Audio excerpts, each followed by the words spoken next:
Asia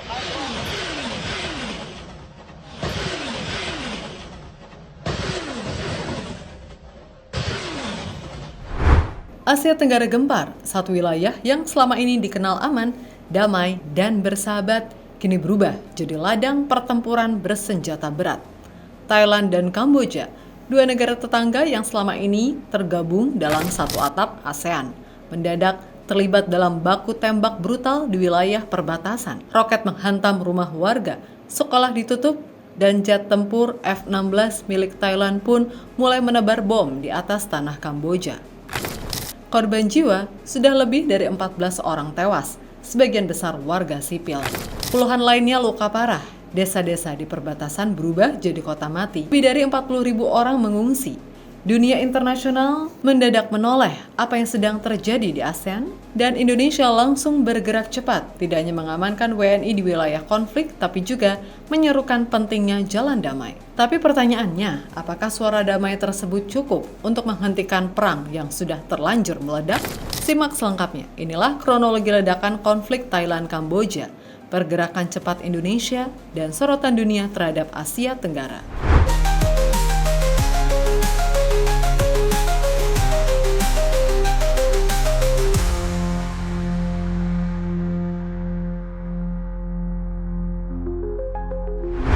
Konflik ini bukanlah konflik baru. Thailand dan Kamboja sudah berselisih soal batas wilayah sejak lebih dari 1 abad lalu, tepatnya sejak masa kolonial Prancis. Akar dari semuanya bermula dari peta tahun 1907, peta buatan kolonial Prancis yang digunakan Kamboja untuk mengklaim wilayah, sementara Thailand bersikukuh peta tersebut tidak akurat. Salah satu titik paling panas dari sengketa ini adalah kawasan kuil kuno Preah Vihear dan Tam Wen Tom, kuil berusia lebih dari 1000 tahun yang berdiri di tepi perbatasan. Meskipun Mahkamah Internasional sudah memutuskan pada 1962 dan ditegaskan kembali tahun 2013 bahwa wilayah kuil tersebut milik Kamboja, tensi di lapangan tidak pernah benar-benar reda, dan kini tahun 2025 bara lama itu meledak lagi. Titik picu terbaru dimulai dari insiden 28 Mei saat seorang tentara Kamboja tewas dalam bentrokan singkat dengan pasukan Thailand di zona netral yang belum disepakati demarkasinya. Tak berhenti di situ, pihak Thailand menuduh Kamboja memasang ranjau darat di wilayah mereka, menyebabkan 2 tentara Thailand kehilangan anggota tubuh. Situasi pun makin panas. Kamboja membalas dengan boikot ekonomi, melarang siaran TV Thailand, memblokir ekspor dari buah-buahan, bahan bakar, dan koneksi internet lintas negara. Thailand tidak tinggal diam, perbatasan ditutup, pos dijaga ketat, dan semua akses lintas warga sipil dibatasi. Diplomasi perlahan runtuh dan gesekan pun berubah jadi percikan api. Hingga akhirnya 24 Juli pada pagi hari jadi saksi bagaimana pertikaian ini berubah menjadi pertempuran bersenjata besar. Dari sinilah semuanya berubah jadi hari tergelap dalam hubungan Thailand-Kamboja dalam 1 dekade terakhir.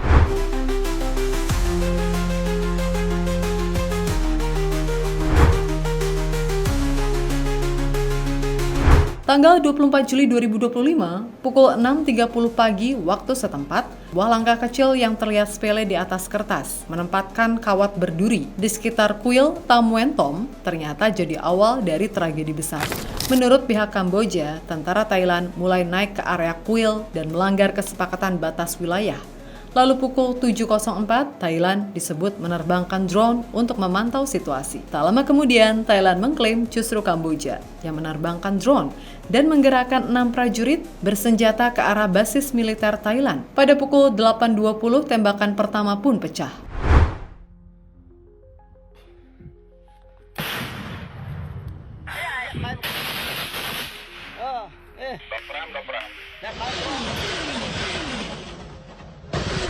Pertukaran tembakan terjadi cepat, senapan otomatis, granat, hingga roket menghantam perbatasan. Thailand menyebut Kamboja menembakkan 2 roket BM-21 ke wilayah permukiman di Kap Chong, Provinsi Surin. F-16 milik Thailand langsung dikerahkan. Pukul 10.40, jet-jet tempur itu menjatuhkan bom kedua dengan target militer di wilayah Kamboja. Pukul 10.58, Thailand mengklaim telah menghancurkan basis militer Kamboja. Namun Kamboja tak tinggal diam. Roket-roket kembali ditembakkan. Serangan ini menghantam pom bensin, sekolah, dan bahkan rumah sakit Korban pun berjatuhan. 13 warga sipil dan 1 tentara Thailand meninggal dunia. 32 warga sipil lainnya luka-luka, termasuk seorang anak kecil berusia 5 tahun dalam kondisi kritis. Lebih dari 40.000 warga sipil dievakuasi dari 80 desa. Mereka lari meninggalkan rumah, membawa tas darurat, mencari perlindungan ke pagoda, sekolah, dan bangkar pasir di wilayah aman. Konflik ini tidak hanya berdarah, tapi juga meninggalkan trauma bagi ribuan keluarga yang hidupnya mendadak berubah dalam semalam.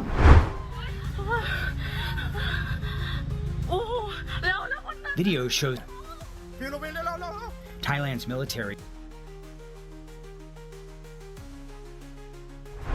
Sejak pagi, ribuan warga yang tinggal di perbatasan Thailand-Kamboja hidup dalam kepanikan total. Di sisi Kamboja, Chan Roin Roin, seorang petani di desa Saem, mendengar suara ledakan terus-menerus sejak pukul 9 pagi.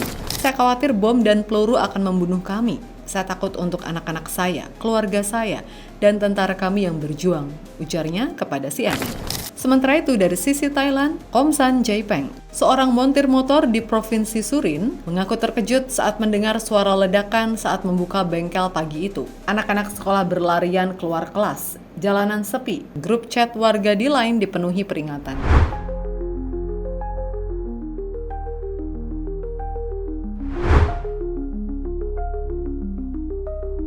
Di tengah kobaran konflik, satu hal yang tidak boleh dilupakan, keselamatan warga negara Indonesia atau WNI di luar negeri. Saat roket-roket menghantam wilayah Kamboja dan jet tempur melintas di langit perbatasan, KBRI Phnom Penh langsung bergerak. Melalui pengumuman resminya, KBRI menghimbau seluruh WNI untuk menghindari wilayah konflik, khususnya di Provinsi Odar Minche dan Preah Vihear.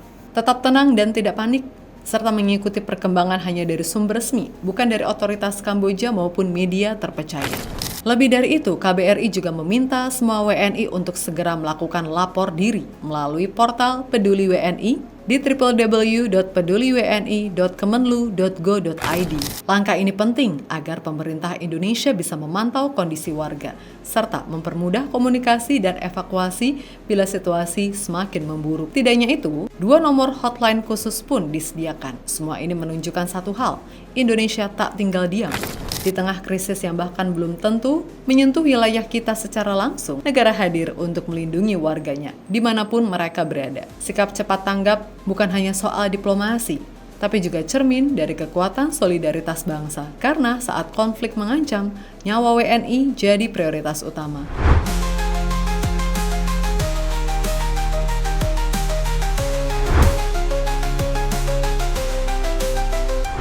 Ledakan konflik di Asia Tenggara ini tidak hanya mengguncang warga lokal, dunia menoleh, ASEAN bersuara, dan tekanan internasional pun mulai mengalir deras dari segala arah. Sebagai ketua ASEAN saat ini, Perdana Menteri Malaysia Anwar Ibrahim langsung menghubungi kedua pemimpin, Thailand dan Kamboja. Ia menyerukan agar kedua belah pihak kembali ke meja dialog. Mereka adalah pilar utama ASEAN dan tetangga dekat Malaysia. Saya percaya perdamaian adalah satu-satunya jalan, ujar Anwar dikutip dari The Straits Times. Filipina juga bersuara melalui Kementerian Luar Negerinya meminta agar konflik ini diselesaikan sesuai prinsip hukum internasional. Manila juga siap membantu warga Filipina yang terdampak, meskipun hingga kini belum ada laporan korban dari warganya.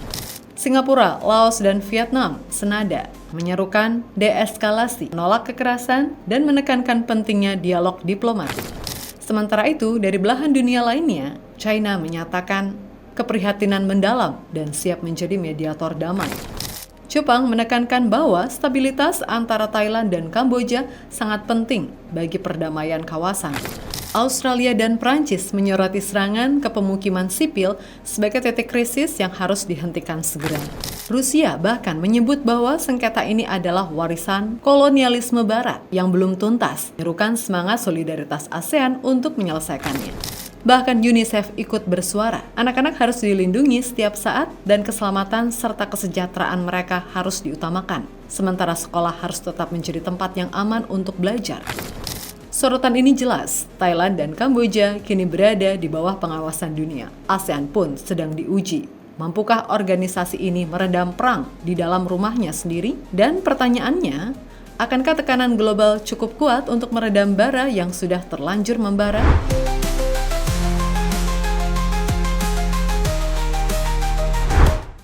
Ketika roket dan peluru mulai bicara, diplomasi pun ikut bergetar. Konflik Thailand-Kamboja kini tak lagi sekedar soal perbatasan, tapi sudah masuk ke level krisis diplomatik regional dan global. PM Hun Manet, pemimpin baru Kamboja, langsung mengirim surat resmi ke Dewan Keamanan PBB. Dalam suratnya, ia menuduh Thailand melakukan serangan yang disengaja, terencana, dan melanggar hukum internasional. Ia menegaskan bahwa pasukan Kamboja hanya membalas untuk membela kedaulatan. Tak butuh waktu lama, Thailand merespon keras. Mereka menuding Kamboja telah menanam ranjau di tanah Thailand, meluncurkan roket ke pemukiman sipil, bahkan menyebut itu sebagai kejahatan perang.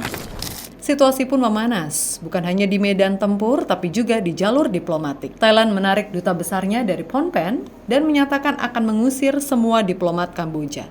Kamboja membalas, menarik semua diplomat dari Thailand dan memerintahkan semua perwakilan resmi Thailand untuk meninggalkan negaranya.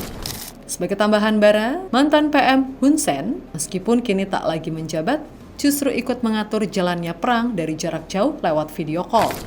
Kami tidak punya pilihan selain melawan balik, tulisnya lantang di media sosial, sambil menyerukan rakyatnya agar tidak panik dan tidak melakukan panic buying.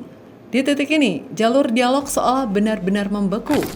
Dan kini kita semua hanya bisa bertanya, apakah ini masih bisa dihentikan? Ataukah ASEAN akan gagal meredam konflik di dalam rumahnya sendiri? Karena inilah kenyataannya. Konflik yang awalnya hanya berupa sengketa perbatasan, kini berubah jadi krisis besar yang mengancam stabilitas regional.